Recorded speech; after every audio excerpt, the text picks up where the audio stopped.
Merci beaucoup, Siti. Merci à toutes pour vos témoignages. Je suis également très heureuse d'être parmi vous ce soir. C'est un grand honneur pour moi de témoigner et puis de faire part un peu de mon expérience aussi aux autres jeunes filles qui nous écoutent ou jeunes hommes, hein, peu importe. En tout cas, donc je vais vous faire très rapidement mon histoire. Donc moi, je m'appelle Diara, j'ai 35 ans, je vis à Saint-Étienne, comme vient de le dire Siti, et je suis née à Montbéliard, c'est en Franche-Comté. Et ça fait à peu près un peu plus d'une dizaine d'années que je suis basée à Saint-Étienne. Donc, je suis originaire de côté de ma maman du Sénégal et du côté de mon papa de la Mauritanie. Et donc, je suis donc une sœur également. J'ai 4 frères et 3 sœurs, donc famille nombreuse. Ça m'a fait sourire tout à l'heure quand on a parlé de famille nombreuse. Je connais bien ça.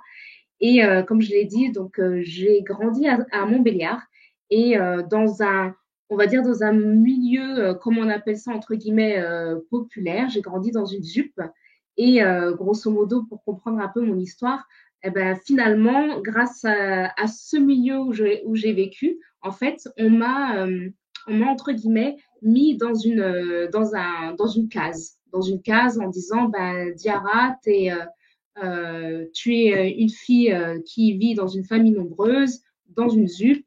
Ok, et ben tu vas faire BEP secrétariat. Donc j'ai rien contre le BEP secrétariat, donc j'ai tout à fait accepté de faire ce parcours-là. Mais donc comme je vous l'ai dit, j'étais dans une case et finalement je me sentais pas bien dans cette case. Pourquoi quelqu'un d'autre avait décidé de dire que j'appartenais à cette case, alors que mes ambitions étaient plus fortes. J'avais envie d'aller plus loin. J'avais envie d'éclater cette case, de sortir vraiment du cadre. Donc, quand on parle de réussite, en fait, je me suis déterminée à me dire qu'il fallait que j'aille plus loin, qu'il fallait que je sorte de mes limites, qu'il fallait que je sorte de ma zone de confort.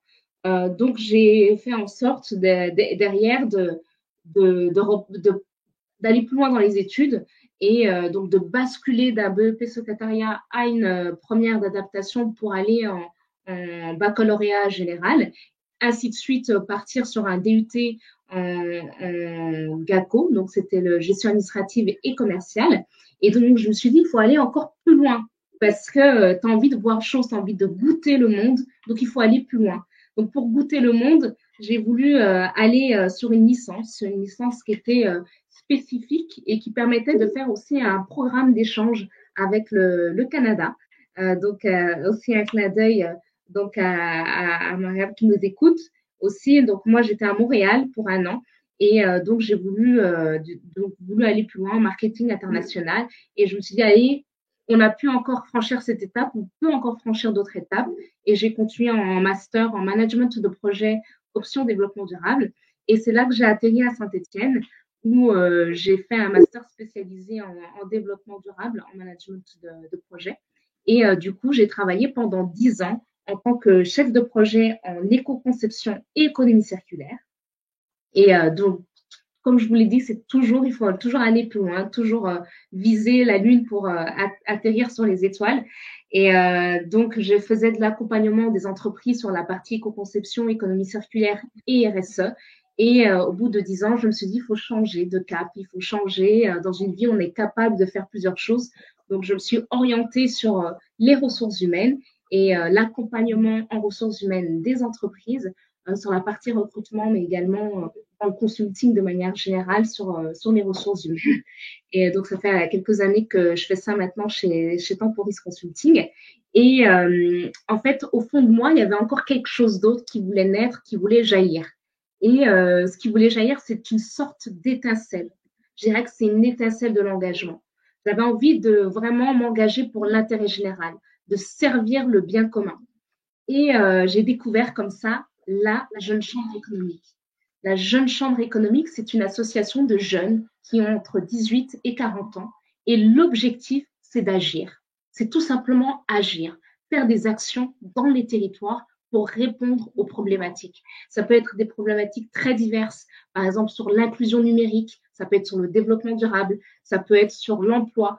Donc, c'est très varié. Il suffit de prendre une problématique, de se réunir avec d'autres jeunes qui ont également la même volonté que nous et de proposer un plan d'action et un projet qui va permettre de répondre à cette problématique.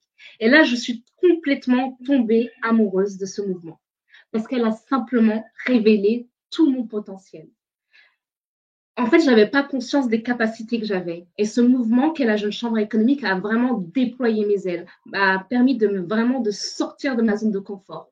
Et ce mouvement, que vous soyez au Canada, que vous soyez au Niger, au Mali, au Japon, en Russie, peu importe, il existe partout.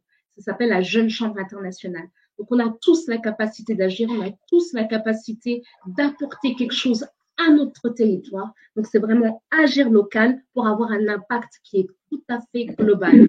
Et ça, vraiment, je trouve que c'est hyper valorisant. Et c'est un mouvement qui aussi a permis d'inclure les femmes dans les décisions, de booster le leadership féminin. Et vraiment, c'est extraordinaire. Merci beaucoup, Diara. C'est vraiment inspirant. En fait, dans ce que tu nous dis, on peut être du coup d'une ZUP, d'un quartier populaire. On peut faire partie d'une famille nombreuse. Du coup, on a l'impression qu'on est entre guillemets vraiment